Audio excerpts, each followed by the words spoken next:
I'm looking at a website called Skeptical Science, getting skeptical about global warming skepticism. And I found this question: is carbon dioxide effect saturated? And we've got different levels. So to begin with, if I ask this question, is the carbon dioxide effect saturated? What would I mean by that question? Okay, this picture was, I guess, from joannova.com.au, but it came up in a Google search for absorption spectrum of carbon dioxide. Anyway, here is the diagram that shows the wavelengths of radiation that are absorbed by N2O and oxygen and ozone and carbon dioxide and water vapor. And you can see in this graph that carbon dioxide has this little range from about 2 to 3 microns and another little range right here at about 4 microns where carbon dioxide is absorbing a significant amount of radiation. There's also this big hump here between 10 and 20 microns. This is a pretty nice graph. I like it. It's showing, besides the solar thermal radiation spectrum, it's also showing the Earth's thermal radiation spectrum.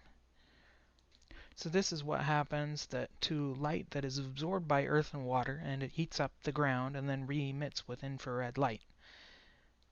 Now if this heats up a lot, it's going to shift over to the left.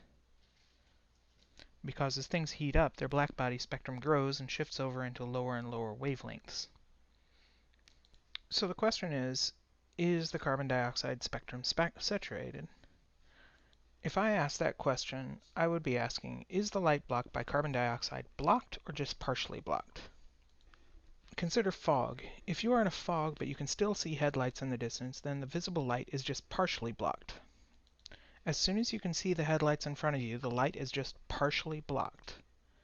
But if you can't see the headlights in front of you at all, it means that the light is completely blocked. Then it wouldn't matter if you added more fog. The light is already completely blocked. Adding more fog would only make the light be absorbed a little further away from you. So if carbon dioxide spectrum is already completely saturated, then it would mean, so if the carbon dioxide spectrum is already completely saturated, then it would mean all of the light that is going to be blocked by carbon dioxide is already blocked by carbon dioxide. What is prevented from leaking into space now will still be prevented from leaking it back into space.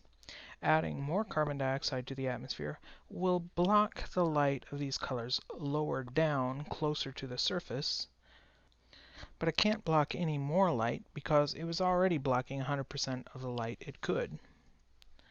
My sense, though, from reading this chart, is that carbon dioxide is blocking some portion of the light all the way from 1.5 microns all the way to 30 microns. My sense, though, from reading this chart, is that carbon dioxide is blocking a portion of the light all the way from 1.5 microns to 30 microns. If that's accurate, say carbon dioxide is blocking 2% of the light at 5 to 6 microns in here.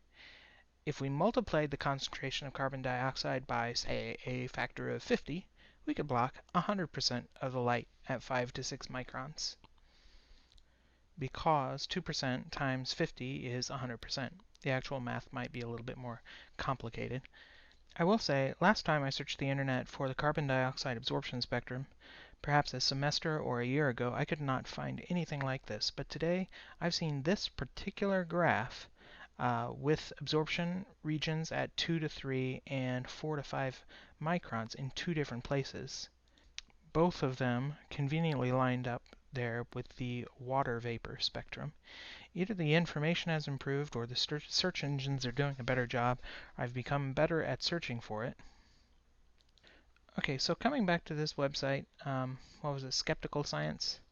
I was going to go look at, let's start with the basic explanation. The notion that the carbon dioxide effect is saturated is based on a misunderstanding of how the greenhouse effect works. Climate myth, carbon dioxide is saturated. Each unit of carbon dioxide you put in the atmosphere has less and less warming impact. Once the atmosphere reaches a saturation point, additional input of carbon dioxide will not really have any major impact. It's like putting insulation in your attic. They give a recommended amount, and after that you can stack the insulation up to the roof, and it's going to have no impact. Okay, so the myth goes something like this. Carbon dioxide absorbs nearly all the infrared heat radiation leaving the Earth's surface that it can absorb. And they say that's true. So I was looking at that and thinking it was false. It looked to me like carbon dioxide absorbed nearly all the light from 2 to 3 and 4 to 5 microns, but it also looked like it might be able to absorb a lot more light at other wavelengths where it was nearly but not perfectly transparent. So I would have rated that maybe false. And then their next thing is, therefore adding more carbon dioxide won't absorb much more infrared radiation at the surface, and he says this is true. Well, okay, if the first one was true, then the second one would also be true. And then, therefore, adding more CO2 can't cause more warming. False. Okay, I'm starting to lose trust in this, and now, on top of that, he's saying it's ignoring the very simplest arithmetic. Okay, I have to start thinking in terms of maybe they don't mean what I think they mean by my question. My question is the carbon dioxide saturated? Maybe what they mean by the carbon dioxide effect being saturated is the actual holding of heat by the carbon dioxide molecules. Okay, I've been thinking in terms of the ability of carbon dioxide to reflect light, to deflect it and scatter it and make itself basically like fog. It almost sounds like they're thinking of things in terms of the ability of carbon dioxide to be in an excited state, holding the energy for a time before it re-emits it as radiation. Okay, right. Now I think in that context, this answer begins to make sense. If the air is only absorbing heat from the surface, then the air should just keep getting hotter and hotter. By now, the Earth should be a cinder from all that absorbed heat. But not too surprisingly, it isn't. What are we missing? The air doesn't just absorb heat, it also loses it as well. The atmosphere isn't just absorbing infrared radiation from the surface, it is also radiating infrared radiation to space. If these two heat flows are in balance, the atmosphere doesn't warm or cool, it stays the same. Let's think about a simple analogy, they say. But I say, no, let's not think about a simple analogy. Let's think about in terms of fog. Fog does not capture and hold radiation. It deflects it and keeps it from going anywhere. Okay, this is not an analogy at all. That's essentially what the system is. It's a color-sensitive fog. Either light can pass through the fog or it doesn't. Visible light from the sun passes easily through the fog, but infrared light re-emitted from the surface of the Earth generally doesn't make it out of the fog. Whatever is captured by the fog remains behind and contributes to the heat of the atmosphere, probably mostly, or to the ground or to the oceans. But now let's try to keep our minds flexible, stop thinking of carbon dioxide as color-sensitive fog, and start thinking of it as a tank of thermal energy. So we have a water tank. A pump is adding water to the tank at perhaps 100 liters per minute, and an outlet pipe is letting water drain out of the tank at 100 liters per minute. What's happening to the water level in the tank? It's remaining steady because the water flows into and out of the tank are the same. In our analogy, the pump adding water is the absorption of heat by the atmosphere. Okay, so our input is the absorption of heat by the atmosphere. The water flowing from the output pipe is the heat being radiated out into space. And the volume of water inside the tank is the amount of heat in the atmosphere. So that's kind of a difficult analogy because the analogy is so similar to what it really is, but yet so different. So the volume of water is the total thermal energy. So what might we do to increase the water level in the tank? We might increase the speed of the pump that is adding water to the tank. And he's saying the input pump is already running at top speed. But if the pump is already running at top speed, I can't add water any faster. That would fit the it's saturated claim. The pump can't run much faster, just as the atmosphere can't absorb the sun's heat any faster. But what if we restricted the outlet so that it was harder for water to get out of the tank? The same amount of water is flowing in, but less is flowing out, so the water level in the tank will rise. We can change the water level in our tank without changing how much water is flowing in, by changing how much water is flowing out. So, sorry, somehow not as much is going out into space, which is so funny because that is like the opposite of what I would mean by not saturated. I don't know. They're coming around to it, but it's just kind of funny because what I would have meant if I had asked the question, what I would have meant by saturation was not that carbon dioxide was saturated with heat, but that the spectrum was saturated with carbon dioxide. And while I can understand the pump analogy now, because I was thinking of the fog analogy, it took a lot of extra work to understand what they're saying. Or maybe not. Looking ahead, I see he has a diagram showing the altitude of heat loss, so that with more carbon dioxide in the system, this makes the distance bigger. Okay. Radiative imbalance due to enhanced greenhouse effect. Greenhouse at pre-industrial greenhouse gas concentration. So he seems to be saying that with more carbon dioxide in the system, the heat loss occurs farther away from the Earth. Ah, yes, and he seems to be. If we add more greenhouse gases, the air needs to be thinner before heat radiation is able to escape to space. In the fog analogy, you would say all of the fog is denser, which makes all of the fog deeper as well. Now, how does that slow the flow? We had the volume of water being the total thermal energy, and radiation of heat into space is somehow not as much as going into space. How is it that not as much heat is going into space? You have a deeper pile of fog, but eventually the light bounces out, right? Think about headlights on a dark night. You know, I don't honestly have a lot of experience with this because I have my own headlights on if I'm driving in fog. So I have this sense that fog, even at night, is a bright, shiny substance with diffuse light coming from everywhere. But of course I'm mistaken. That diffuse light from the fog is coming from my own headlights. But if I'm standing 100 meters away from those headlights, will I see anything at all? Okay, so now I'm back to recalling my real question and how this doesn't quite get to the answer. Let's use a headlight analogy. Here's Australia in the picture, and Australia is the headlights. And the headlights are coming through the fog of carbon dioxide. And so let's use the headlight analogy. How do we define spectral saturation? Dang it. Oh, actually that is better. No, big circle. Okay, how do we define spectral saturation? I would say the spectrum is saturated if 100% or nearly 100% of the light from the headlight was blocked by carbon dioxide even in pre-industrial times.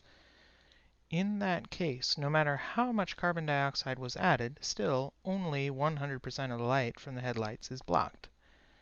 Yes, the headlights might be blocked at a lower altitude, but it's still the same amount getting into space, i.e., none. And I think in the case of radiation around 2 to 3 microns up here and 4 to 5 microns in here, that may essentially be the case. 100% of the light in those wavelengths is blocked, regardless of how much carbon dioxide you have in there. However, it's in these places where carbon dioxide is just blocking 2% of the light, where adding more fog is going to cause a greater amount of heat to be trapped in the system. So if this graph is accurate, I would say no, the carbon dioxide spectrum is not saturated in those regions. Now, if I click on the intermediate level of questioning, the graph kind of transcends the question. Although I can't claim to understand the units over here on the vertical scale, it says that brightness is measured in Kelvin, which I've never heard of before. I could venture a guess that they are using Stefan Boltzmann's law to convert intensity of light into an effective temperature, but I wouldn't know why. Anyway, the graph does seem to say fairly clearly what's happening to the headlights over time. In 1970, they had a baseline measurement of how much light was escaping into space, and then in 1996, they did again to get a comparison. And they found that fog was blocking the light in certain frequencies corresponding to the absorption spectrum of various chemicals. Carbon dioxide, chlorofluorocarbons, more carbon dioxide, not much there, ozone, chlorofluorocarbons, methane. Looks like methane is huge. I have no idea why they're measuring brightness in Kelvin or how that would translate into, say, watts per square meter or watts per steradian or whatever they measure.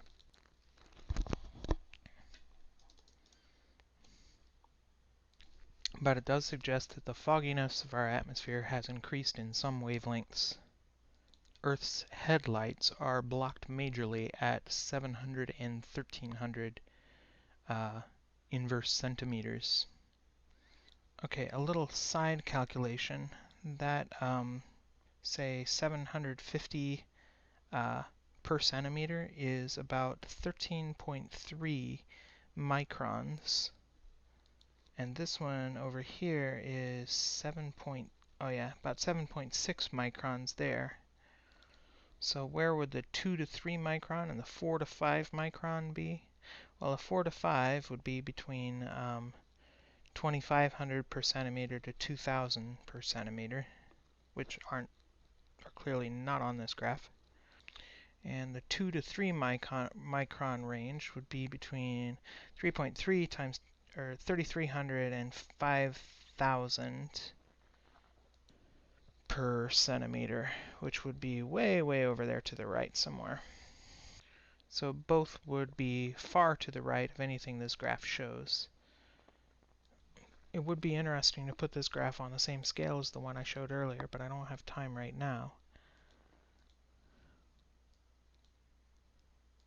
What I do want to do is check what it says under the Advanced tab. Is the carbon dioxide effect saturated? This argument originates from Angstrom's work in 1901. We now know that the planetary energy balance is determined by the upper levels of the troposphere, and that the saturation of the absorption at the central frequency does not preclude the possibility to absorb more energy. And I think what's being said here is more like what I was saying. Though the fog may completely absorb one color of light, the central frequency, that doesn't preclude the possibility of absorbing other colors of light. So Arrhenius shot a beam of light, or maybe, no, Angstrom shot a beam of light of a specific color through a tube of carbon dioxide, and then he reduced the concentration of carbon dioxide in the tube, and only a tiny difference could be found in the beam. And he concluded that very few carbon dioxide molecules are enough to completely absorb the infrared beam. So the conclusion was that a carbon dioxide increase could not matter. And this was the birth of the first skeptic of the then carbon dioxide theory. Okay, so this is kind of interesting. As you go up from basic to intermediate to advanced, it is actually a different question being answered. Okay, so this is kind of interesting. As you go up from basic to intermediate to advanced, it is actually a different question being answered. The basic question is whether carbon dioxide is only capable of holding a given amount of heat, and the advanced question is asking whether carbon dioxide blocks 100% of infrared light, even at very low densities. In any case, the answer to the advanced question immediately goes on to discuss another topic entirely, question of convection between the troposphere and the stratosphere. 30 years later, E.O. Holbert added convection to the purely radiative equilibrium assumed by Arrhenius. He found that convective equilibrium holds in the lower part of the troposphere up to about 10 kilometers, while radiative holds equilibrium above. The important consequence is that the details of the absorption in the lower troposphere do not matter since heat is spread around. Go away. Since heat is spread around and transferred upward by convection. In other words, what governed the energy balance of the Earth is the radiative balance in the upper troposphere, and the carbon dioxide concentration there does matter. Okay, let's see if I can put this in my own words. The fog transmits some of the light by radiation and some by convection. I'm trying to put something into my own words that I think may not exactly be correct. Why do I feel uneasy about this conclusion? Because I think of the light in the fog being like a bath of photons. Hardly any of the energy is moving about by convection. Almost all of it is in the form of radiation, reflecting around until it either buries itself in the ground or the sea or compels a gas molecule to increase its thermal energy. Did I read this? Reflecting around until it either buries itself in the ground or the sea or compels a gas molecule to increase its thermal energy. And there it is. That's conduction, in my opinion, when the average transverse kinetic energy of the molecule speeds up. That is heat in the gas, read as temperature. Okay, so what is meant by the convective equilibrium is probably the PV equals nRT equals 2 over degrees of freedom times U equations we all know and love. Everybody knows that equation, right? Right? Okay, but the point is, I think is that the fog is very thick, and getting so thick that the carbon dioxide might absorb most of the light, most of the thermal ground light of certain colors within only a few feet of the ground. But insofar as the climate works, we do not find a significant temperature gradient a few feet from the ground, even though that is where the heat is captured. Because whatever heat is captured within a few feet of the ground is because whatever heat is captured within a few feet of the ground is moved by weather, hot air rising from the ground, cool air falling from the clouds. So convection keeps heat flowing through the whole of the troposphere. Yeah, here it says the carbon dioxide absorption band around 15 micrometers ought to disappear just a few tens of meters above the ground. Okay, I hate how they keep switching units. 15 micrometers is about 6.6 times 10 to the negative 10th, or if I forgot a negative sign, it's about 666 micrometers. I mean 666 per centimeter. And I gather this is supposed to be the surface of the Earth radiating at 300 Kelvin thermal radiation, and this is supposed to be the surface of the troposphere radiating at 220 Kelvin. Okay, he chooses 650 per centimeter, which is a nicer number than my 666, and tuned the optical depth to reach saturation. It says the red curve is the calculated emission. So this is coming from the Earth's surface. It follows the 300 Kelvin curve, but deviates from it near the absorption band, around 650 per centimeter, which was 15 micrometers. This depth represents the energy prevented to reach outer space by the greenhouse effect. This graph can be qualitatively compared with real measurements to be sure we're not too far off. He then says that the outer layer is modulated between 0 and 1 according to the absorption coefficient alpha. And then he says we can now look what happens when we increase alpha, the absorption coefficient. Following Angstrom and many others in his times, the energy absorbed should not change. On the contrary, if we recall that the absorption coefficient is Gaussian, we can expect an increase in the energy retained by our layer along the wings. The effect is shown in the figure below. We can begin to see that although the absorption dip cannot fall below the 220 Kelvin curve, it becomes wider, and the absorbed energy increases accordingly. This is as far as we can get with this simple model. Needless to say, there's much more than what can be done with the very crude model presented here. We know, for example, that the line shape of the absorption coefficient changes with both pressure and temperature due to what are called pressure and Doppler broadening. Okay, I think what the absorption coefficient is essentially the proportion of the light absorbed per meter or something like that. Here's the molar absorption coefficient is SI units for epsilon are meters squared per mole, but in practice they are usually taken as per meter per centimeter. Okay, here's something in Wikipedia under Planck's law that might be helpful. Is the fractional change in the intensity of the light beam as it travels the distance ds and has units of 1 over length. So for instance, 1 per meter would mean 100% of the light was eliminated in the space of a meter. So I could give you, looking at this graph, I could give you specific values of the absorption coefficient based on assuming that this represents travel through 10 kilometers of atmosphere, then anything at the 0.5 point would be 0.5 divided by 10 kilometers. Something down here would be like 0.3 divided by 10 kilometers. Down here would be maybe 0.02 divided by 10 kilometers. So essentially this graph is showing you a graph of the absorption coefficient.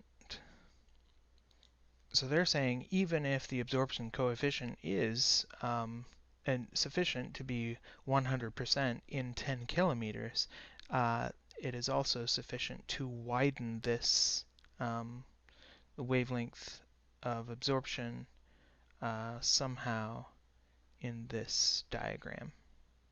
Well, I feel pretty good about what I've learned tonight. If this is the last opportunity I have to think about global warming this weekend or this semester, at least I'll feel like I moved forward from where I was last semester. I don't know whether this website is better than what I've seen before, or if I'm just more patient or attuned to the information than I have been in the past.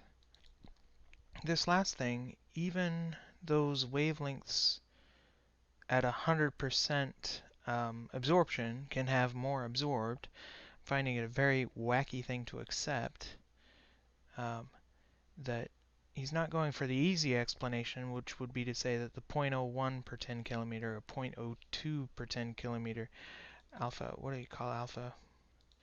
Absorption coefficient alpha level wavelengths are going to be increased, but he's going for the hard explanation that the 100% absorbed spectrum widens. Now, is that due to Doppler shifting of the carbon dioxide and wind? He specifically mentions made me lose it. Pressure and Doppler broadening right there. And then here it gets into some more specific things. The rotovibrational spectrum of carbon dioxide, which is splitting the absorption spectrum, and I'm not sure exactly what all this means, but there are weaker absorption peaks than the stronger one quoted above, which are not saturated. Oh, yeah, that was my. He's not going for the easy explanation, and there's the easy explanation, that there are weaker absorption peaks other than the stronger one quoted above, which are not saturated. So that would have been my main point, that would have been the easy and obvious point. But here he's kind of throwing it in as an aside, obviously.